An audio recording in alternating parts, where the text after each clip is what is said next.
Et voilà, ce qui devait arriver vient tout juste d'arriver. Le Premier ministre Sébastien Lecornu va donc démissionner après 3 semaines en poste. Moi, je dis bravo, quelle performance.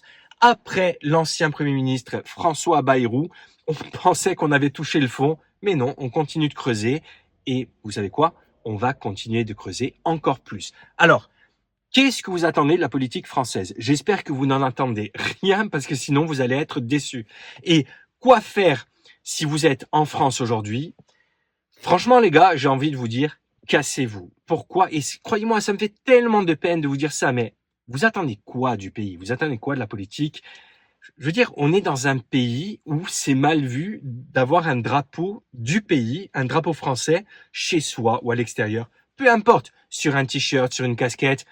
Juste ça, les amis, juste ce fait, ça devrait vous faire comprendre que ce pays marche à l'envers. Ce pays a, je suis désolé, perdu ses valeurs, n'est plus fier de son identité. Mais alors pourquoi rester?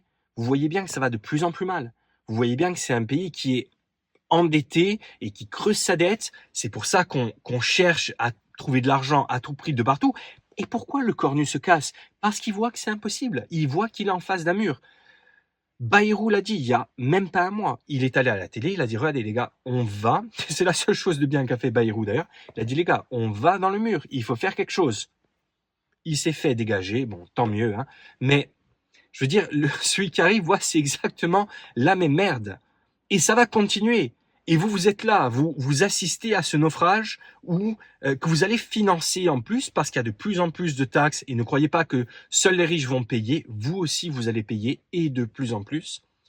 Et vous êtes dans ce bateau qui coule, dans ce beau bateau qu'est la France, qu'a été la France.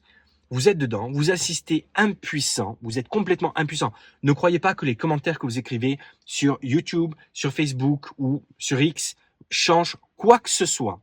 Le bateau coule et vous êtes dedans. Les amis, il faut faire quelque chose. Comme je l'ai dit tout à l'heure, le simple fait que beaucoup de personnes ne soient plus fières de leur pays, qu'il y ait un tel ressentiment envers la France, devrait vous pousser à vous exiler. Je suis désolé. Ça me fait mal au cœur de vous le dire. Ça me fait mal au cœur de penser que des gens vont devoir s'exiler, mais je l'ai fait. Dans le pays où je suis, il est bien vu d'avoir un drapeau du pays dans son jardin. Il est bien vu d'avoir un drapeau, peu importe pour quelle occasion, du pays.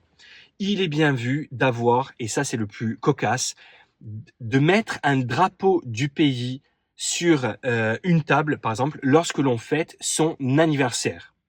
Est-ce que vous imaginez la même chose en France?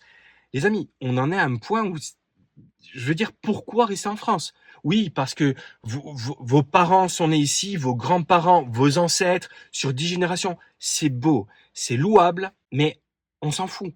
Ce qui est important, c'est de sauver votre vie. Et ça va être de plus en plus difficile d'avoir une belle vie en France, donc barrez-vous. Putain, il vous faut quoi pour vous casser? Il y a énormément d'insécurité.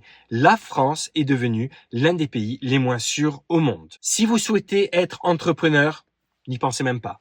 Fiscalement, c'est un carnage. On paye de plus en plus d'impôts et c'est pas prêt de s'arrêter. On a des politiques complètement à la ramasse. Non mais attendez, est-ce que vous le voyez maintenant ou est-ce que il faut qu'il y ait encore 10 premiers ministres qui démissionnent pour que ce soit obvious? Les amis, cassez-vous. Vous reviendrez si vous voulez quand la France ira mieux ou vous reviendrez ici en voyage, mais pour le moment, la France n'est pas l'endroit où il faut être dans le monde. Ça l'a été, on a été au top du top, mais on ne l'est plus. Et peu importe qui est le prochain Premier ministre, qui est le prochain président, c'est un changement en profondeur qu'il faut pour la France. Est-ce qu'il sera fait ou pas? Je le souhaite, mais dites-vous bien que vous, à votre échelle, vous n'y pouvez strictement rien. Encore une fois, la seule chose que vous puissiez faire, c'est d'améliorer votre vie. Et pour les prochaines années, avoir une belle vie en France, c'est juste impossible. Donc une fois de plus, je suis au regret de vous dire que vous devez vous barrer.